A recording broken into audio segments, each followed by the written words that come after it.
tudo bem? Eu sou a professora Celcileide, na verdade, Celcileide Oliveira, e eu estou aqui para apresentar para vocês uma aula de redação, a deliciosa experiência de trocar correspondências.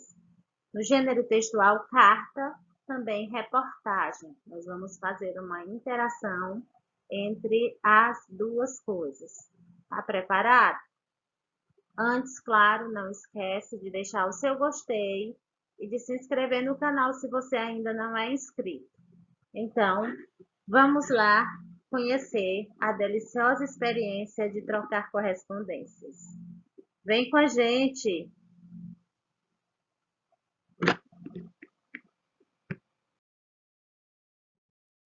Bom dia, boa tarde, boa noite. Sejam todos bem-vindos e bem-vindas ao nosso canal, a mais uma etapa, a uma apresentação de ensino e aprendizagem. Sejam bem-vindos.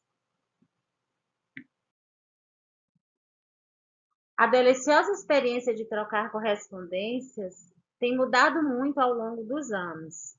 O que a gente percebe é que, com o advento da tecnologia, o romantismo, aquela forma de se trocar correspondências através de cartas, telegramas, já foi um pouco esquecida.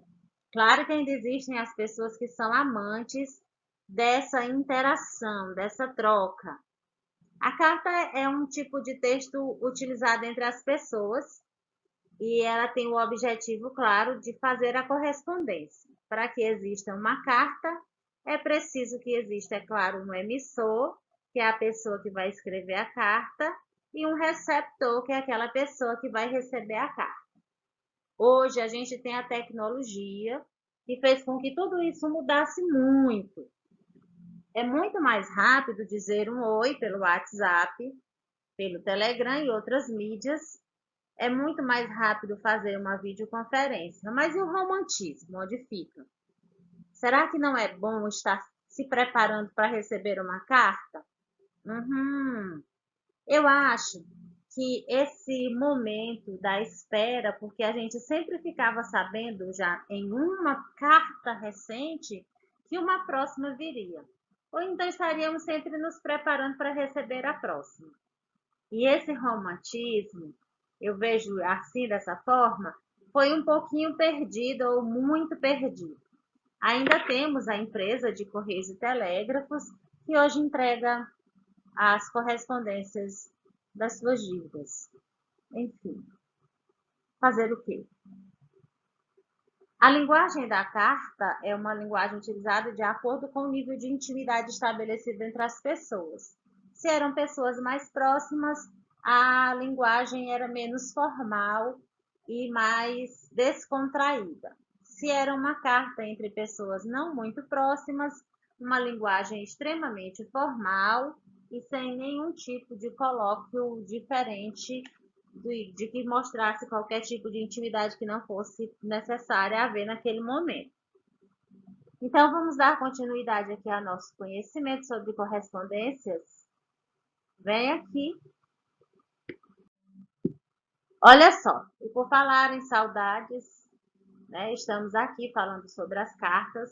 Hoje, o modelo de carta que nós temos, o modelo de envio de carta, é esse modelo mais rápido, o e-mail, as correspondências pelas mídias sociais.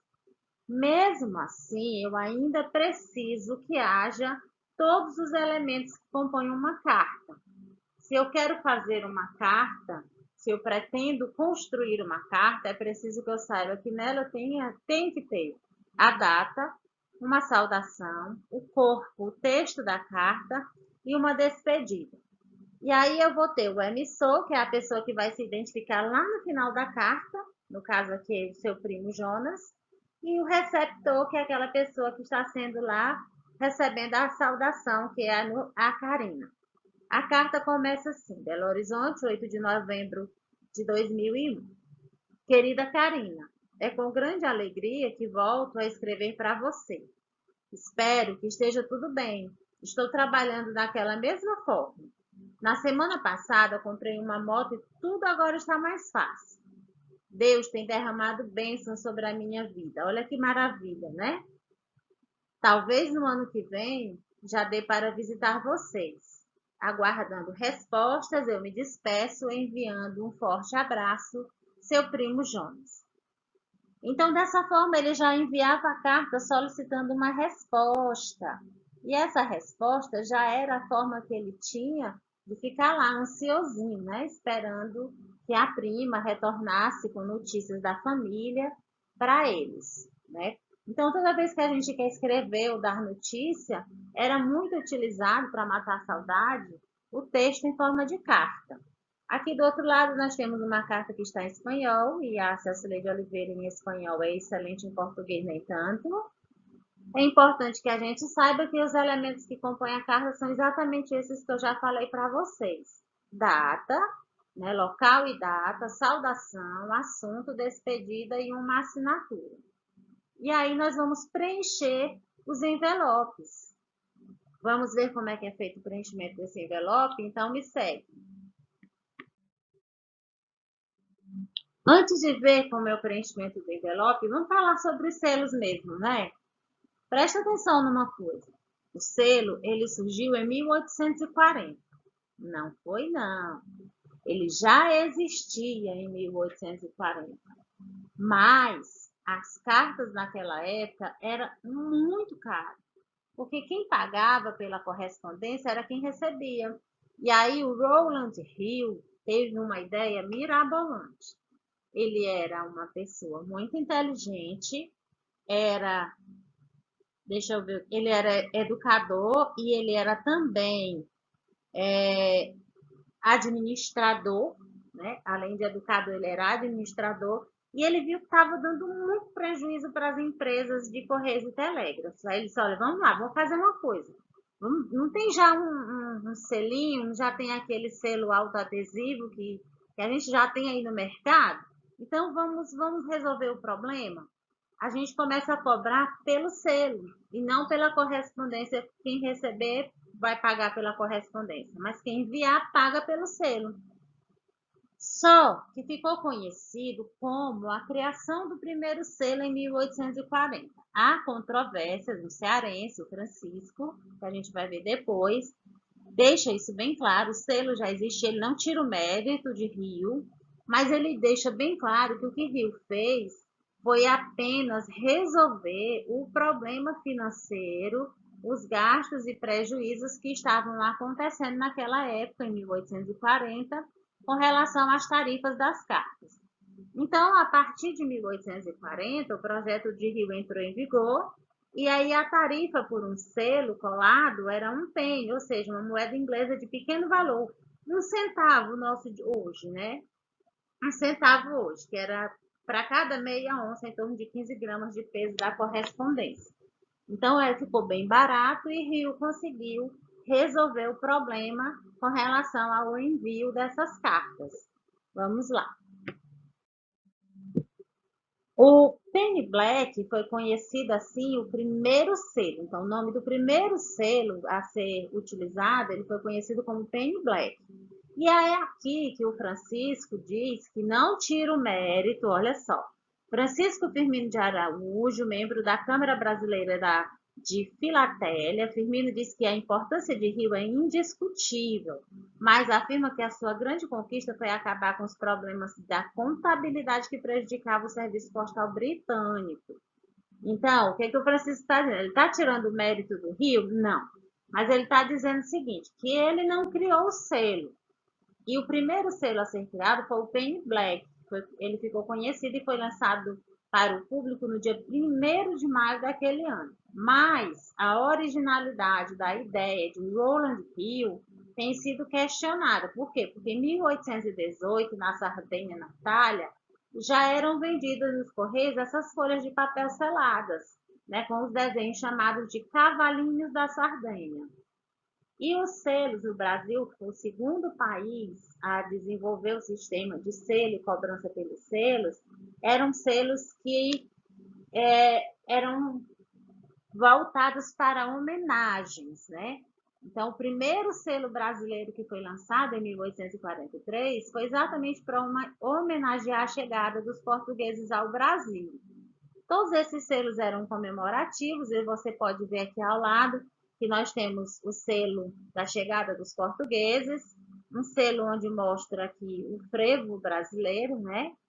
Temos abaixo um selo comemorativo de 190 anos da Biblioteca Nacional e também da conquista do pentacampeonato.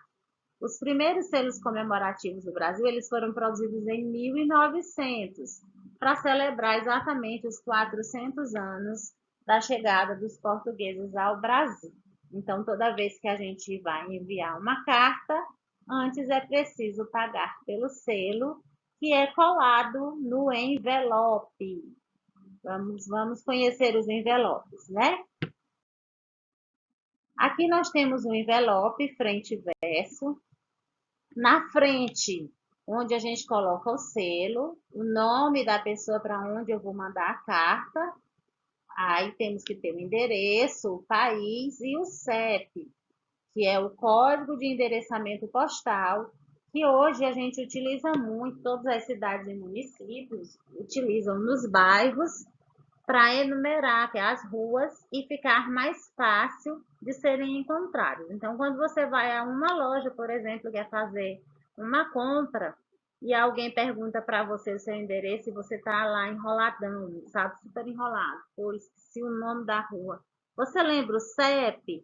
Aí a pessoa diz assim, eu acho que esse eu lembro. Aí diz o número do CEP, numa pesquisa rápida se chega ao nome da rua onde você mora. Então, é utilizado nos mapas de bairro, né, dos bairros municipais e estaduais também. Aí no verso do envelope você coloca o nome do remetente, o seu nome, no caso você está escrevendo uma carta e o Celso Leite, né? O meu nome completo, se quiser também não precisa ser, o nome completo não é uma regra, a carta não vai deixar de chegar até o destinatário dele se não tiver o nome completo, o meu de envio. O meu endereço, rua, número, bairro, a cidade de onde eu estou enviando, o país, Brasil, e o CEP, que é o Código de Endereçamento Postal. Claro que hoje nós já temos aí as mídias sociais que nos tiraram um pouquinho desse romantismo. Mas se você quer me enviar uma carta, posso te passar o endereço sem problemas.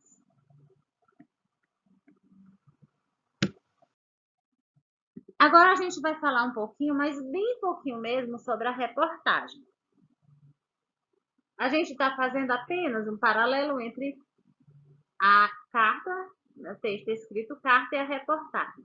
Só para mostrar que as reportagens também são um gênero textual, eles são jornalísticos, transmitem informação por meio da televisão, rádio, revistas, jornais escritos, né? E o objetivo de uma reportagem, claro, sempre vai ser levar fatos, né? Fatos verdadeiros. Temos hoje muitos fatos que acontecem e são enviados de forma falsa, que são chamadas as fake news. Então, nós precisamos sempre estar atentos à veracidade dos fatos. Nem tudo que a gente lê é verdade, então nem tudo que a gente lê é para ser repassado. Então, no texto, no gênero textual jornalístico, nós temos todas essas informações que são transmitidas dessa forma.